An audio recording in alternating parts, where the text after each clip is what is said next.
Hello, I'm here on Church Street on this windy, busy, loud Thursday afternoon. There's a lot going on. There's buskers, there's religious guys, a lot of singers, and Elvis Presley down there. It's and two good guys on the sax there. It's a really, really busy day, right? Now, I'm sorry to call you to book again, Ian Byrne. Someone sent me a screenshot from your Facebook, dated the 20th of June, just gone. Apparently you were celebrating World Refugee Day. I didn't know the 20th of June was allocated to that, but there you go. You're saying ancestors of yours fled in similar circumstances where they had to leave and make their way to, say, Liverpool. You're referring to the Irish Potato Famine, yes, of course, but the parallel's not the same, right? Those from the British Isles, Welsh, Scottish, Irish, English, all have the same culture, character, identity, ways, beliefs, standards, values. Now, if all those in Kensington and Fairfield were Irish, Welsh, Scottish and English, you wouldn't even know they were there till you spoke to them, right? So the parallel is not the same, right? The parallel's a million miles away. What's happening in Kensington and other parts of Liverpool is it's being culturally changed. The Irish, Scottish, Welsh that came to Liverpool, or Britain in general, pose no threat of changing our culture or our ways, right? And also you're saying that we should welcome all those fleeing persecution. I agree, no one wants to see anyone persecuted. But once again, can you tell me how many do we accept? You keep leaving that out. How many does our city accept? How many have we got to take in? Have we taken too many?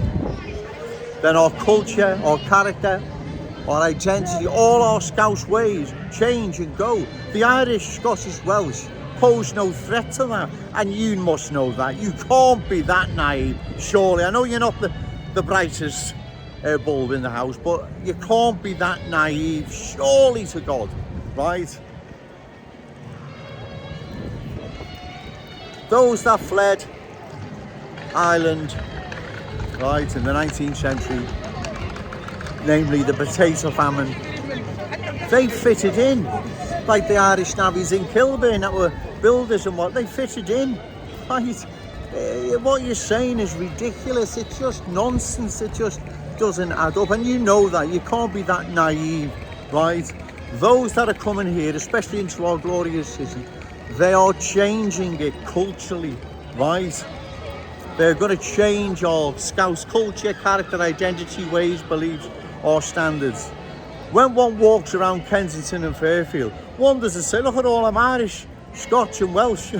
It's that ridiculous, but you must know this. So stop deceiving people, saying, don't let the haters win. There's not a hateful bone in my body. I just have love and admiration for my city. Obviously you don't. You're now just pushing what you know you have to push to get along, right? All the political correctness, all the nonsense. And again, no one's unjustly having a go at you, but I think you need bringing to book again. When the Irish fled Ireland during the Potato Famine and made their way to Liverpool, that parallel is a million miles away as to what's happening in Kensington and Fairfield now. Tuebrook holds one, Anfield and so on, and you know it is. It's a bit deceitful, and you're not being honest or factual, are you? You know, come on. I don't want to pull you on these things all the time, but people have a right to know. Your example, your parallel, it's a million miles away, Mr. Byrne. You know it is.